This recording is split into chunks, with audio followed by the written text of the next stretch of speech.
Max kitchen में बनाएंगे बहुत ही ज़्यादा परफेक्ट, बाहर से क्रंची, अंदर से सॉफ्ट और मॉइस्ट वड़ा और साथ ही सुपर फ्लेवरफुल और स्पाइसी रसम। तो चलिए शुरू करते हैं। तो सबसे पहले हम बनाएंगे रसम का मसाला घर पे ही, जिसके लिए यहाँ पे मैंने लिया है पैन। इसमें हम डालेंगे 3 टेबलस्पून चना दाल, वही चना दाल जिसकी हम दाल बनाते हैं, और साथ ही मैं डाल रही हूँ 2 टेबलस्पून तुअर दाल। इन दोनों चीज़ों को रोस्ट कर लेंगे 2 से 3 मिनट के लिए, ताकि इसका कच्चापन निकल जाए और ये थोड़ी सी भुन जाए, और उसके बाद ही हम इसमें बाकी की चीज़ें ऐड करेंगे। तो ये देखिए थोड़ी सी भुन गई है। अब इसमें मैं डाल रही हूँ 2 टेबलस्पून भर के धनिया के सीड्स, यानी कि कोरिएंडर सीड्स। 5 से 6 मैं डाल रही हूँ सूखी लाल मिर्चें, आप तीखी वाली या फिर कश्मीरी कोई भी यूज कर सकते हैं। फिर मैं इसमें डाल रही हूँ 1 टेबलस्पून भर के जीरा। जीरा बहुत ही ज्यादा इंपॉर्टेंट एलिमेंट है इसमें। फिर मैं इसमें डाल रही हूँ करीबन 8 से 10 काली मिर्च के दाने, और 1 टीस्पून भर के मैं डाल रही हूँ मेथी दाना, और मोस्ट इम्पॉर्टेंट 10 से 12 करी पत्ते, जिसके बिना तो साउथ इंडियन अधूरा होता है। और अब इन सारी चीजों को अच्छे से रोस्ट करेंगे करीबन 7 से 8 मिनट के लिए, या फिर जब तक ये हल्की सी गोल्डन ब्राउन ना हो जाए और हल्की सी फ्लेवरफुल ना हो जाए। आपको लो फ्लेम पे ही करना है। देखिए मैं आपको एक कड़ी पत्ता उठा के दिखाती हूँ, एकदम बढ़िया क्रंची हो गया है, अच्छे से भून गया है। तो बस इसको ठंडा करके हम ट्रांसफर कर देंगे ब्लेंडर में, और इसका अच्छा सा मसाला तैयार कर लेंगे। तो ये आप देख सकते हैं बढ़िया से फटाफट बस 5-10 मिनट में हमारा घर पे ही रसम पाउडर तैयार हो गया। इसको आप स्टोर कर सकते हैं कोई भी एयरटाइट कंटेनर में। ये 1-2 महीने तक ये खराब बिल्कुल भी नहीं होता है। तो अब इसी को यूज करके हम बनाएंगे हमारा बढ़िया सा खट्टा मीठा और एकदम फ्लेवरफुल स्पाइसी रसम, जिसके लिए यहाँ पे सबसे पहले मैंने हमाम दस्ता लिया है। इसमें मैं डाल रही हूँ 1 टीस्पून जीरा, 1 टीस्पून धनिया के बीज, और मैं डाल रही हूँ 3 से 4 कली लहसुन की, और इसको अच्छे से कूट लेंगे। और इसी की वजह से फ्रेंड्स जो रियल फ्लेवर आएगा, एकदम फ्रेश फ्लेवर आएगा आपके रसम में। तो अगर आपको इन सारी चीज़ों की क्वांटिटी बढ़ाना है तो आप यहीं पे बढ़ा सकते हैं। इसको अच्छे से कूट लेंगे, पाउंड कर लेंगे। ये देखिए एकदम दरदरा मिक्सचर तैयार हो गया है। तो अब बनाना स्टार्ट करते हैं। तो पैन में सबसे पहले मैंने लिया 1 टेबलस्पून तेल। जैसे ही गर्म हो जाएगा इसमें मैं डालूंगी 1 टीस्पून राई। जैसे ही राई क्रैकल हो जाएगी इसमें हम डाल देंगे ये हमारा क्रश किया हुआ मसाला, और फिर इसमें डालेंगे 2 से 3 सूखी लाल मिर्चें, 8 से 10 करी पत्ता और थोड़ी सी हींग। और इन सारे मसालों को भूनेंगे बस 1 मिनट के लिए, ताकि इनका कच्चापन निकल जाए। इसके बाद मैं इसमें डाल रही हूँ 3 से 4 टमाटर, जिसको मैंने इसे क्यूब्स में काटा है, और साथ ही मैं नमक भी डाल रही हूँ ताकि जल्दी से पक जाए। और इसको हाई फ्लेम पे हमें भूनना है करीबन 2 से 3 मिनट के लिए, ताकि जो टमाटर है ना अच्छे से सॉफ्ट और मशी हो जाए। तो करीबन 3 मिनट के बाद मैं इसमें डाल रही हूँ 1 टेबलस्पून इमली का पल्प। इसके लिए सिंपली मैंने थोड़ी सी इमली को हल्के गर्म पानी में भिगा के रखा था कुछ 10-15 मिनट के लिए। उसको क्रश करके उसका पल्प निकाल दिया, और इसे भी मिक्स करेंगे। और फिर मैं इसमें डाल रही हूँ 2 से 3 टेबलस्पून भर के रसम का पाउडर, और इसको भी पकाएंगे टमाटरों के साथ 1 से 2 मिनट के लिए। अच्छा फ्रेंड्स, ये जो रसम का पाउडर है, जैसे मैंने आपको बताया, जल्दी से तैयार हो जाता है घर में।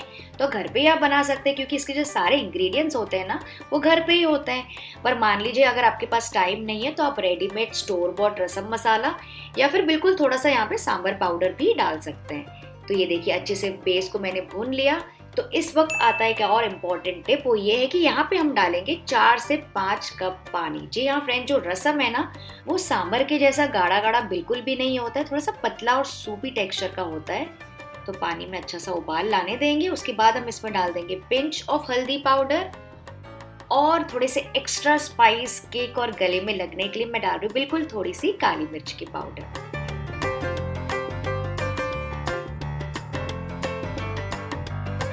देखिए अच्छा सा उबाल आ गया है। इस वक्त हम इसको लिड से कवर करके लो मीडियम फ्लेम पे पकने देंगे करीबन 7 से 8 मिनट के लिए। ठीक है, तब तक ये आपके जो टमाटर है ना अच्छे से सॉफ्ट हो जाएंगे और एकदम मैश हो जाएंगे। तो लिड हटा के चेक करते हैं। आप देख सकते हैं रसम की जो टेक्सचर मैं आपको दिखाती हूँ, परफेक्ट सूपी कंसिस्टेंसी। और फ्रेंड्स मैंने थोड़ा सा टेस्ट भी करके देखा था, अगर आपको नमक कम ज़्यादा लगे तो यहाँ पे आप एडजस्ट कर सकते हैं। बहुत ही ज़्यादा फ्लेवरफुल है, गले में जाते साथ ही वो ऐसा लगता है कि सोर थ्रोट, जो भी खांसी वासी सब निकल जाएगी।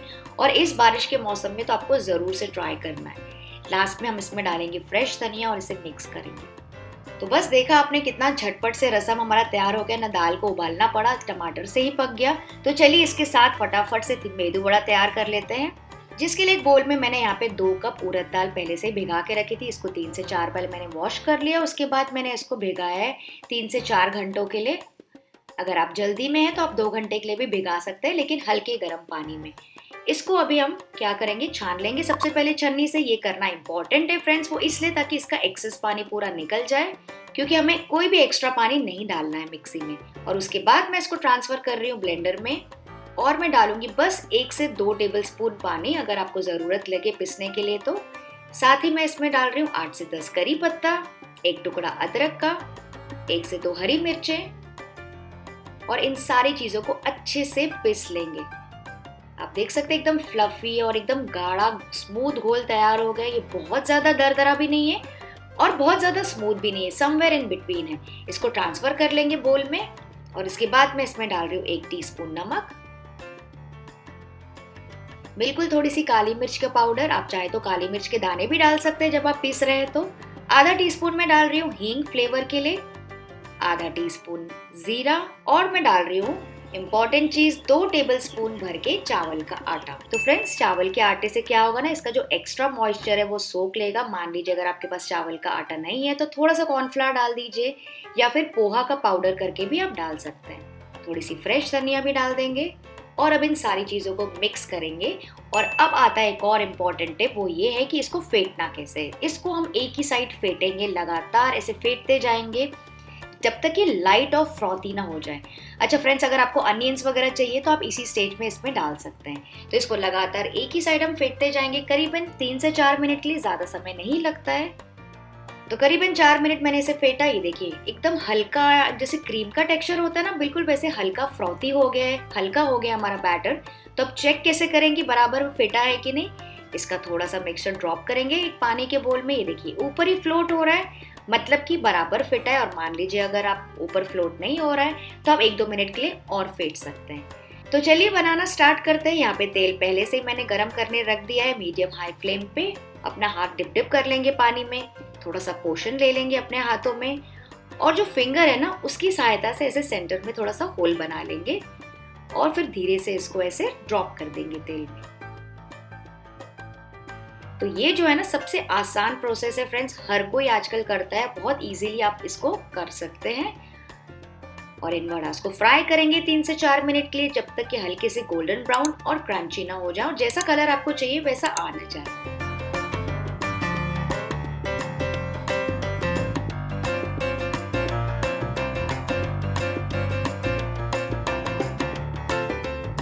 दूसरा तरीका मैं आपको बताती हूँ। इसके लिए एक रुमाल ले लेंगे और कटोरी हम लेंगे, उसको प्लेस कर देंगे ऐसा उल्टा, और फिर इसको बांध लेंगे पोटली जैसा, और ऊपर का जो सतह है ना थोड़ा सा गीला कर लेंगे, और इसके ऊपर प्लेस कर देंगे हम थोड़ा सा पोर्शन। अच्छे से ऐसे पैट कर लीजिए, क्योंकि ये क्या आसान हो जाएगा, आपके हैंड्स फ्री रहेंगे इसमें। बीच में ऐसे सेंटर में होल बना दीजिए, और फिर इसको उठा के धीरे से ड्रॉप कर दीजिए तेल में। तो ये भी एक तरीका है जिससे आप फ्राई कर सकते हैं वड़े।